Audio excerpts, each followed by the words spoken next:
Doctor, ¿no tenemos que hacer otra cosa el día de hoy? Pues creo que no. Corta aquí. ¿Podríamos hacer el video de gineco? El video de gineco. Doctor, ¿el paciente? Ya se murió.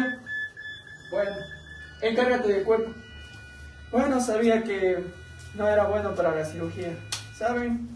Creo que mejor tendríamos que dedicarnos a hablar sobre polihidramios y oligodramios. Bueno, antes de hablar sobre polihidramios y oligodramios, nosotros tenemos que tener en claro el concepto sobre el líquido amniótico. Entonces, ¿qué es el líquido amniótico? El líquido amniótico, va a ser un fluido que va a estar rodeando lo que es al feto durante el embarazo. El líquido amniótico también va a estar formado del 98% de agua, también del 2% de otras sustancias como lípidos, proteínas, iones y también hidratos de carbono. El líquido amniótico va a tener ciertas funciones muy importantes, como va a permitir que el feto pueda tener movimiento. También va a intervenir lo que es en el desarrollo musculoesquelético normal, también en el desarrollo del tubo digestivo y de los pulmones. También nos sirve como amortiguador y va a mantener la temperatura estable. Bueno, y ahora, ¿cómo defino polihidramios? Yo te lo puedo explicar. Polihidramios podemos identificar como la cantidad excesiva de líquido amniótico. Podemos considerar que 2000 mililitros tiene una cantidad clínica de importancia, pero al ser de 3000 a 4000 mililitros puede llegar a generar complicaciones tanto para la madre como para el feto. Podemos decir que medir el índice de líquido amniótico a través de un examen ecográfico, que viene a ser la medición del saco individual, o a través del índice de líquido amniótico que vamos a explicar más adelante. Ahora que identificamos qué es el polihidramios, podemos identificar cuáles son las causas. Entre las causas tenemos tres categorías. La primera, que viene a ser las maternas, por causas de la diabetes mellitus, la toxoplasmosis, el consumo o intoxicación por litio y el citomegalovirus. Entre las causas placentarias tenemos el corengioma placentario, la fístula anterovenosa y por último vamos a tener las causas fetales, que viene a ser por culpa cromosómica como la trisonomía 18, la disminución del tracto digestivo de la deglución y el aumento de la micción fetal. Después de haber conocido la definición y la etiología de polihidramios, es muy importante reconocer también las manifestaciones clínicas como las complicaciones. A continuación, mi compañero les va a explicar. Con este nuevo cadáver del cirujano, pero aún no pasa el de la basura. Nada, ya está listo. Llaman del camión que nos den un favor. Yo tengo que explicar algo. Muy bien, a continuación vamos a hablar sobre las manifestaciones clínicas del polihidramios. Como sabemos, el polihidramios puede ser de tres diferentes tipos. Hablamos de un leve, moderado y grave. Cuando es un polihidramios leve, en su mayoría va a ser asintomático, mientras que cuando el polihidramios sea de un grado moderado a grave, va a tener diferentes tipos de signos o síntomas, como tenemos primero en la falta de respiración o disnea en la madre, tenemos también lo que es el edema de miembros inferiores, y también tenemos poliuria o oliguria según el grado o la posición de la madre. Ahora, vamos a hablar sobre las complicaciones del polihidramios. El polihidramios es una afección que puede llegar a la muerte fetal o al óbito fetal, para lo cual vamos a explicar las complicaciones que tiene antes del parto. Antes del parto se puede tener diferentes tipos de complicaciones, como tenemos un desprendimiento de placenta, tenemos también una hemorragia posparto, también tenemos diferentes tipos de anomalías placentarias, mientras que dentro del trabajo de parto las principales complicaciones va a ser una atonía uterina, va a tener también parto por cesárea debido a la mala posición del feto, principalmente pélvica, y también tenemos una hemorragia uterina, ya que no se puede controlar la atonía uterina, ya que todo el transcurso del embarazo estuvo tan dilatado el útero que ahora ya no puede regresar a su posición normal y provoca diferentes tipos de complicaciones en los sangrados. Para finalizar este tema, tenemos que conocer lo más importante de esta patología, que es el diagnóstico y el tratamiento. A continuación, les va a presentar mi colega lo que es... Bueno, ya llegó la camioneta, ahora vuelvo. Una vez diagnosticado el polihidramio, va a ser tratado en base a la severidad de sus síntomas, por lo que la madre va a estar sometida a varios controles en los que se va a ver el perfil biofísico para ver si el bebé está respirando bien, el tono muscular y la cantidad de líquido amniótico. Y la prueba en reposo, el cual se va a medir el ritmo cardíaco, la frecuencia cardíaca del bebé mientras se mueve. Ya, como primer tratamiento tenemos el amniodrenaje, el cual es un tratamiento sintomático para aliviar los síntomas de la madre y disminuir la amenaza de parto prematuro, por lo que no debe realizarse después de las 35 semanas. Los requerimientos para esta prueba son los siguientes: que hay un polidramio moderado o severo, mayor o igual, con un IEL y ILA mayor o igual a 30 centímetros, y longitud cervical inferior a 15 milímetros, y que los síntomas maternos sean muy graves, que la madre tenga disnea o dolor abdominal. Te llamo después. Para complementar el tratamiento, también vamos a tener un tratamiento secundario, el cual va a ser el uso de prostaglandinas. Estos medicamentos van a disminuir el filtrado glomerular y secundariamente van a disminuir la orina fetal. También van a mejorar la reabsorción pulmonar y van a favorecer el paso del líquido amniótico a través de la membrana. Sin embargo, este tratamiento debe limitarse, ya que estos fármacos tienen unos serios efectos secundarios. Uno de los más importantes es el cierre prematuro del ductus arterioso. Bueno, una vez finalizado el tema de polidramios, que este va a ser el aumento del líquido amniótico, vamos a hablar sobre todo lo que es lo contrario de polidramios, oligodramios. Oligodramios conocemos como la disminución del líquido amniótico con respecto a la edad gestacional, lo cual va a llegar a generar complicaciones tanto para el feto como para la madre. Con respecto a esto lo podemos diagnosticar con el índice de líquido amniótico y con la medición del saco individual. Entendiendo esto, podemos decir las causas, que pueden ser tres categorías, tanto materna, fetal y placentaria. En la materna puede ser por el consumo de medicamentos como los inhibidores de las prostaglandinas o inhibidores de la enzima de la angiotensina. Las causas fetales pueden ser por la restricción del crecimiento fetal, el prolongado curso de la gestación, las alteraciones renales o patológicas y las alteraciones del tubo neuronal. En las causas placentarias o de la membrana pueden ser por la ruptura prematura de ellas. Bueno, a continuación las manifestaciones clínicas y complicaciones de oligodramios. A continuación vamos a hablar sobre las manifestaciones clínicas del oligohidramios, para lo cual tenemos que decir que esta patología va a ser asintomática, es decir, que no va a presentar ningún signo ni síntoma característico, salvo que exista ya una ruptura prematura de membranas, en lo cual la mujer va a sentir lo que son secreciones acuosas de la vagina, o también puede sentir humedad dentro de las toallas íntimas. Ahora, siguiendo el tema, vamos a hablar sobre las complicaciones. Las complicaciones que puede tener el oligohidramios vamos a dividirlas en tres partes, lo que son complicaciones del primer trimestre, segundo trimestre y tercer trimestre, siendo las más peligrosas las del primer trimestre, ya que puede llegar a lo que es un vómito fetal, ya que dentro de estas complicaciones tenemos lo que es una amenaza de aborto espontáneo. También tenemos lo que son malformaciones de brazos y piernas, y también tenemos malformaciones de lo que es el sistema renal y sistema respiratorio del bebé.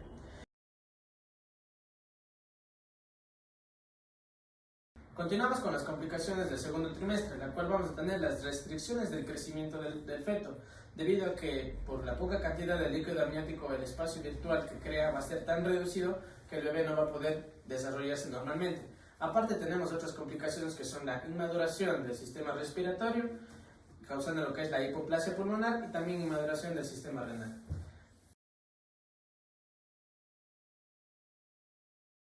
Las complicaciones del tercer trimestre van a ser dos. Principalmente va a ser el sufrimiento fetal causado por la compresión del propio bebé sobre el cordón, evitando así el transporte de oxígeno y nutrientes, lo que se va a ver reflejado sobre la monitorización electrónica fetal. Y la segunda complicación va a ser que el oligohidramios va a provocar lo que es una cesárea, debido a que el espacio reducido va a ser imposible que sea un parto normal o vaginal, por lo que la complicación va a ser una hemorragia dentro de la cesárea.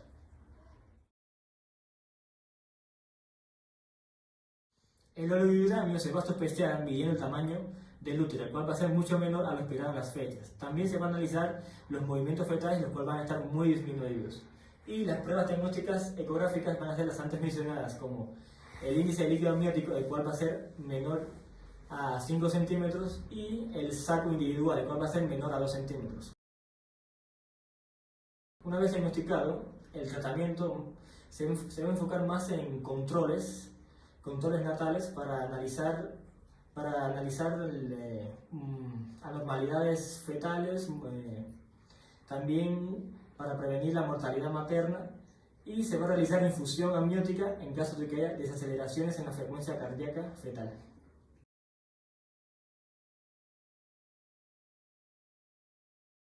Muy buenos días, me encuentro aquí con la doctora Elda Villar Tirce, especialista en ginecología y obstetricia. De antemano, muchísimas gracias por el tiempo que nos está brindando, doctora, pues es de suma importancia dar a conocer estos temas, comenzando como tal con tu concepto, toda la información que nos pueda brindar sobre oligohidramios. Muy buenos días, un gusto poder ayudarlos a ustedes en estos temas que son tan importantes en la práctica obstétrica diaria, ¿no? Vamos a empezar entonces hablando un poco de oligohidramios, ¿ya les parece? Ok. A ver, oligohidramio no es más que la cantidad de líquido amniótico menor a la esperada para una edad gestacional determinada. El diagnóstico siempre va a ser a través de ecografía, utilizando medidas como es el índice de líquido amniótico, cuando es menor a 5, u otra medida que se puede realizar que es columna media vertical. Eso se refiere solo a la medida de un bolsón, que sería menor a 2 centímetros. Hay consideraciones en relación a esto, es decir, hay oligohidramios que pueden ser leves, moderados o severos. En el caso del leve sería entre 5 y 8, digamos que ahí está más bien en un límite inferior normal. En el moderado sería menos de 5 y el severo menos de 2 centímetros. Las causas generalmente son reducción del volumen urinario, puede ser fugas, es decir, fisuras de membranas o rotura prematura de membrana. A ver, las causas sí, tenemos que dividir las causas del oligohidramio. Hay causas maternas, hay causas fetales y placentarias. Las maternas están asociadas a insuficiencia útero-placentaria, pueden estar asociadas a preeclampsia, a enfermedades renales, a trombofilia, a uso de medicamentos como los AINE o diabetes insípida. Las fetales, alteraciones cromosómicas que constituyen un 51% de estas causas, alteraciones estructurales, retardo del crecimiento intrauterino, los óbitos, los embarazos postérminos, infecciones como citomegalovirus, la rotura prematura de membrana que constituye aproximadamente un 34%, y las alteraciones renales o las displasias multiquísticas constituyen más o menos un 94%. Y las placentarias que pueden ser trombosis, desprendimiento de placenta o la transfusión feto-feto cuando se trata de embarazos múltiples. ¿Ya? Entonces, ¿cómo hacemos? El manejo, primero, la historia clínica es muy importante porque recoge los antecedentes de la paciente, si tuvo algún tipo de fuga, de pérdida, los antecedentes antes mencionados, es decir, antecedentes de cifras tensionales elevadas, de preeclampsia en embarazos anteriores. La rotura prematura generalmente ocurre en un tercer trimestre y podemos saber si hubo una rotura prematura no solo con el examen físico, sino con la cristalografía. El ultrasonido es súper importante porque nos permite evaluar, descartar anomalías, ya sea de riñones, de vejiga, de cordón. Determinar el sexo fetal, que es importante también porque a veces hay malformaciones que tienen que ver con obstrucción distal de vías urinarias y ahí es muy importante para el pronóstico determinar el sexo. Marcadores de aneuploidías que se debe hacer también para descartar las aneuploidías más frecuentes son la 13, la trisomía 13. Retardo de crecimiento intrauterino, es decir, hay que determinar la data adecuada, es decir, hay que hacer seguimientos Doppler, que es súper importante para el pronóstico de la paciente, y también cuando hay alteraciones placentarias, seguimiento a través de ecografía Doppler. Ya. El pronóstico siempre va a depender de la etiología, de la severidad, de la edad gestacional, y de la duración de ese oligohidramio. Hay un 20% que es idiopático, que no encontramos causa, igual se le hace el seguimiento de la misma manera. Los leves se vigilan. Generalmente después de las semanas 26 hay que tener mucho cuidado porque puede llevar a complicaciones fetales como la hipoplasia pulmonar. Son los riesgos que tiene. Y el parto siempre se considera con el seguimiento adecuado si el Doppler me mantiene, digamos, en una conducta expectante que podemos dar un tiempo de espera. Avanzamos aproximadamente hasta las 36 a 37.6 semanas, ¿ya? Lo que es la vía de parto, ya sea, las normas nos indican que debe ser un parto normal, pero para eso tienen que existir condiciones epicales muy favorables, ¿no? porque realmente un líquido de 2 a 3 sería un sufrimiento fetal con certeza si realizamos un parto normal. Entonces, habría que evaluar. Generalmente la tendencia es a realizar lo que es cesárea, aunque las guías recomiendan partos. Entonces, lo que hay es que evaluar, o sea, siempre la conducta va a depender. Si, pues, si es una preeclampsia, en qué tiempo terminamos, si es un postérmino, si es un retardo de crecimiento o si es una rotura de membrana. Es decir, siempre todo va a depender de la causa, si la encontramos. No sé si tienen alguna otra pregunta o si me comprendieron.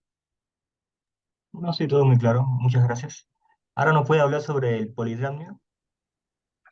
Bueno, el polidramio es lo contrario, ¿ya? Es la excesiva cantidad de líquido amniótico. El índice de líquido amniótico más de 24 centímetros.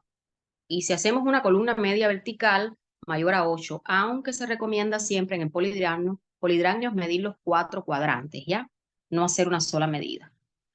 ¿Por qué se produce polidramnio? Por disminución de la devolución fetal o por aumento de la uresis. Y del 40 al 60% es de causa idiopática, si no encontramos la causa, ¿ya? Del 8 al 25% sí está en relación con diabetes mellitus gestacional. Igualmente que el anterior que hablamos va a ser leve, moderado, severo. El leve es cuando está el índice de líquido amniótico de 24 a 29.9 centímetros, el moderado de 30 a 34.9 y el severo mayor de 34.9. ¿Qué condiciones pueden estar asociadas a este polidramnio? Bueno, igualmente alteraciones estructurales, obstrucciones en este caso serían gastrointestinales, que pueden ser natresia esofágica o duodenal. Pueden haber obstrucciones secundarias también, o sea, otros tumores extrínsecos como tumores cervicales, torácicos, hernias diafragmáticas, anomalías craneofaciales, la anencefalia.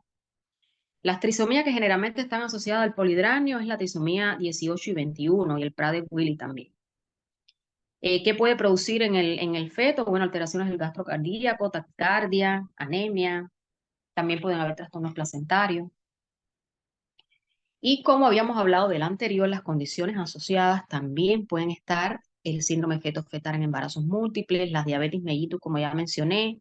Son fetos generalmente macrosómicos, es decir, de un peso alto, y el hidropis fetal también puede ser. Igualmente, el pronóstico va a depender de la causa. ¿Qué riesgo va a tener un polidramnio? Bueno, riesgo de muerte fetal, es decir, el óbito, que al nacer sean bebés con algas bajo, menor de 7, que haya mal presentación fetal, mucho líquido, no hay encajamiento de la presentación y la macrosomía antes mencionada. A la mamá le puede producir compromiso respiratorio materno por la cantidad de líquido amniótico, ¿no? Puede haber rotura prematura de membrana, parto pretérmino, prolapso del cordón que es súper frecuente en el momento del parto porque al no encajarse la presentación, bueno, se sale el cordón umbilical y hay que tener mucho cuidado ahí porque eso puede constituir riesgo de muerte para el bebé. Desprendimiento de placenta, periodos expulsivos, por ejemplo, que sean prolongados, o la atonía uterina postparto, porque no hay contracción del útero y se pueden producir sangrados, ¿no? ¿Cómo se hace seguimiento? Igual. O sea, ecografía es el gol estándar de seguimiento de óligo y de polidramnio. Cuando tenemos un polidramnio leve, ¿qué hacemos? Un perfil biofísico desde el diagnóstico cada 1 o cada 2 semanas hasta la semana 37. Y después lo hacemos semanal hasta el nacimiento, ¿ya? Cuando el polidramnio ya es severo, entonces el perfil biofísico es semanal hasta el parto. Digamos, de 25 a 29 evaluamos estructura fetal, vemos la longitud del cervix, porque obviamente se puede acortar el cervix por la cantidad de líquido amniótico, evaluar el polidramnio cómo va, y si es estable podemos verlo cada 2 semanas. Si es contrario, si es más de 30, disminuye la longitud cervical, entonces ya ahí habría que evaluar el seguimiento y sería semanal. En polidramnio severo hay que evaluar lo que es estudio genético y a veces en ocasiones se puede realizar el amniodrenaje, más que todo por el disconfort que puede producir a la mamá ya o el compromiso respiratorio materno. Y de pronto si el cervix también está cortado, o sea, tenemos un cervix de menos de 15 milímetros, está indicado también el amniodrenaje. En relación a los inhibidores de la prostaglandina que en algún momento se utilizan, aunque no es lo que más se hace, que son los AINES en este caso, se pudieran utilizar también porque disminuyen lo que es el filtrado glomerular renal, favorecen la restricción pulmonar, favorecen lo que es la cantidad de líquido amniótico, el exceso de líquido amniótico. Pero en general es seguimiento, o sea, el seguimiento es súper importante y terminar la gestación dependiendo de cómo esté la madre y cómo esté el bebé. Bueno, finalmente espero hayan comprendido sobre polidramios y oligodramios. ¿Estamos listos? It's been a long day without you, my friend. And I'll tell you all about it when I see you again. We've come a long